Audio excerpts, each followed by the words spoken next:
दोस्तों, भगवत गीता में भगवान श्री कृष्ण ने मनुष्य की बर्बादी के 3 कारण बताए थे। इस वीडियो में हम एक कहानी के माध्यम से आपको वो 3 कारण बताएंगे। तो आइए दोस्तों, इस वीडियो के माध्यम से जानते हैं कि आखिर वो कौन से 3 कारण हैं जिन्हें करके व्यक्ति बर्बाद हो जाता है। दोस्तों, प्राचीन काल में एक नगर के पास एक जंगल में एक सन्यासी रहते थे। संसार के तमाम आकर्षणों से दूर होकर उसने कई वर्षों की तपस्या से अपनी शक्तियों को जागरूक किया था। वह लोगों की हर समस्याओं का समाधान करता था। धीरे धीरे वो मशहूर होने लगे और यह बात राजा को पता चली तो राजा ने सन्यासी से मिलने का फैसला किया और वह सन्यासी से मिले।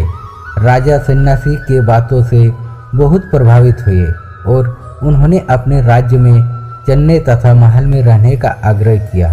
सन्यासी मान गए और राजा के साथ उसके महल में रहने लगे। कुछ साल तक सन्यासी वहीं रहे। एक दिन राजा और रानी को पड़ोस के राज्य में जाना पड़ गया। उन्होंने एक नौकर को सन्यासी के भोजन आदि की जिम्मेदारी देकर निकल गए। एक दिन नौकर बीमार पड़ गया और आया ही नहीं। सन्यासी को खाना खिलाने वाला कोई नहीं था। वह इंतजार करता रहा और गुस्से से लाल हो गया। तभी राजा और रानी वापस आए। सन्यासी ने राजा को बहुत डांट फटकार लगाई और कहा कि तुम मेरी जिम्मेदारी नहीं उठा सकते थे तो क्यों मुझे लेकर आए। कुछ दिन बाद मामला शांत हो गया। कुछ दिनों बाद राजा को फिर से पड़ोस के राज्य में जाना पड़ गया। इस बार राजा ने अकेले जाने का फैसला किया और रानी को कड़े निर्देशों के साथ सन्यासी के सेवा करने के लिए रख दिया। रानी रोज समय पर सन्यासी को खाना भेज देती थी। एक दिन रानी खाना भेजना भूल गई और वह नहाने चली गई। सन्यासी को खाना नहीं मिला तो सन्यासी ने काफ़ी इंतजार करने के बाद महल में जाने का फैसला किया। सन्यासी महल में गया और उसकी नज़र रानी पर पड़ी। रानी की सुंदरता सन्यासी के मन में घर कर गई। रानी के अद्भुत रूप को देखकर सन्यासी उसे भूल नहीं पा रहा था। उसने खाना पीना छोड़ दिया और कुछ दिन तक ऐसे ही पड़ा रहा।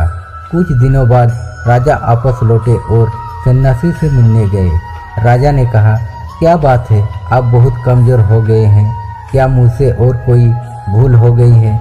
तो सन्यासी ने कहा कि नहीं, मैं आपकी रानी की अद्भुत सुंदरता की मोह में पड़ गया हूँ और मैं उसे भुला नहीं पा रहा हूँ और अब मैं रानी के बिना जिंदा नहीं रह सकता। राजा ने कहा, यही बात है, मेरे साथ महल में चलिए, मैं आपको रानी को दे दूंगा। राजा सन्यासी को लेकर महल में गए। राजा ने रानी से कहा कि सन्यासी आपकी सुंदरता के दीवाने हो चुके हैं और बहुत कमज़ोर पड़ चुके हैं और मैं किसी ज्ञानी व्यक्ति की हत्या का पाप अपने सिर नहीं लेना चाहता। क्या आप सन्यासी की मदद करना चाहोगी? रानी ने कहा, मैं समझ गई क्या करना है और राजा ने रानी को सन्यासी को सौंप दिया। सन्यासी रानी को लेकर अपनी कुटिया में जाने लगी। रानी ने कहा कि हमें रहने के लिए एक घर चाहिए।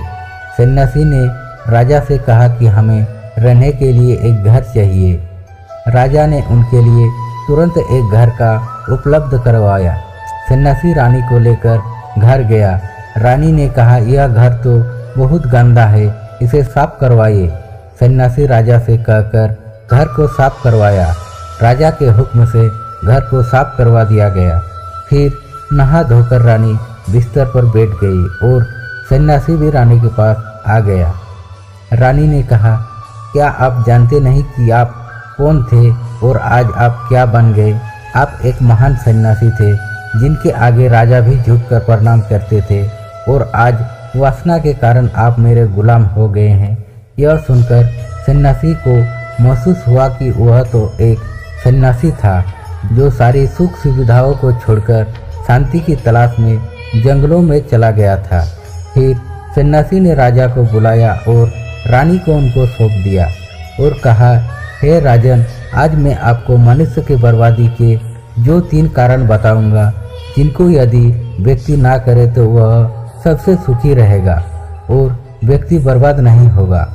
पहली आदत है इच्छा, क्योंकि इच्छा ही दुनिया की हर एक व्यक्ति के अंदर है। सबसे पहला अवगुण होता है, और जो व्यक्ति अपनी इच्छाओं को नियंत्रण में नहीं रख पाता वह जीवन में किसी भी क्षेत्र में सफल नहीं हो पाता, क्योंकि जैसे ही उसकी एक इच्छा पूरी होती है तो वह दूसरी इच्छा की ओर बढ़ने लगता है, और दूसरी इच्छा पूरी होती है तो तीसरी इच्छा उसके मन में जागृत हो जाती है, और फिर ऐसे करते करते इच्छाओं पर नियंत्रण न होने के कारण इसी जाल में उलझा रहता है और दुखी हो सकता है। इसीलिए राजन, जब हम इच्छाओं पर नियंत्रण कर लेते हैं तो हम हमारे मन पर भी नियंत्रण कर लेते हैं, और जब हमारा मन हमारे वश में होता तो हमें सुख ही सुख प्राप्त होता, और फिर जो हम चाहते वही हमारे साथ होता। दूसरी आदत वासना। वासना का जन्म हमारे मन से उठने वाले इच्छाओं से होता है। जिस प्रकार इच्छा का कोई अंत नहीं होता और मनुष्य वासना के जाल में फंसता ही चला जाता है, और वासना में वशीभूत होकर मनुष्य को कुछ भी नजर नहीं आता। आज तक जितनी भी लड़ाइयाँ हुई है उसका सबसे बड़ा कारण है स्त्री को पाने की इच्छा। स्त्री के प्रेम में वशीभूत होकर राजा महाराजाओं ने आज से पहले बहुत सारे युद्ध किए हैं। रावण इस संसार का सबसे बुद्धिमान व्यक्ति था, लेकिन उसने भी माता सीता के सुंदरता में आकर अपना सब कुछ बर्बाद कर लिया। उसकी मृत्यु का कारण एक स्त्री ही बनी थी। कई राजा महाराजा तो इसलिए भी युद्ध में हार गए क्योंकि वो लोग स्त्रियों से रासलीला रचने में रह गए। भगवान ने तो स्त्री की उत्पत्ति संसार को बढ़ाने के लिए किए हैं, लेकिन आजकल लोगों ने इसे वासना का शिकार बना लिया है, अपने मनोरंजन का साधन समझने लगे हैं, और जब इन्हें अपना यह मनोरंजन नहीं मिलता तो वो पागल हो जाते हैं और न जाने क्या क्या कर बैठते हैं। इसलिए दोस्तों, जितना हो सके उतना वासना से दूर रहना चाहिए। तीसरी आदत है क्रोध, क्योंकि जब मनुष्य की वासना पूर्ति नहीं होती है तो उसके अंदर क्रोध उत्पन्न हो जाता है, और जब व्यक्ति को क्रोध आता है तो उस पर उसका नियंत्रण नहीं होता और वो क्रोध में आकर कई गलत निर्णय ले लेता है। वह दूसरों को भला बुरा कह देता है, गालियाँ दे देते हैं, और जब उनका क्रोध शांत होता है तो उन्हें अपने गलती का एहसास हो जाता है, लेकिन तब तक तो सब कुछ बर्बाद हो जाता है। क्रोध के कारण मनुष्य के कई बने बनाए काम भी बिगड़ जाते हैं। जब मनुष्य के भीतर क्रोध उत्पन्न होता है तो वह अंदर से बहुत कमजोर हो जाता है, और एक कमजोर मनुष्य कुछ भी नहीं कर सकता है, उसे कभी भी सफलता हासिल नहीं हो सकता है।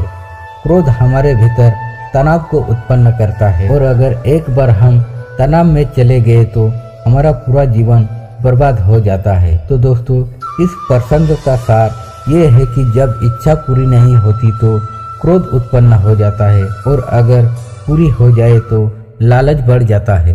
तो दोस्तों, आज के वीडियो में बस इतना ही। मिलते हैं अगले वीडियो में, तब तक आप अपना ध्यान रखिएगा।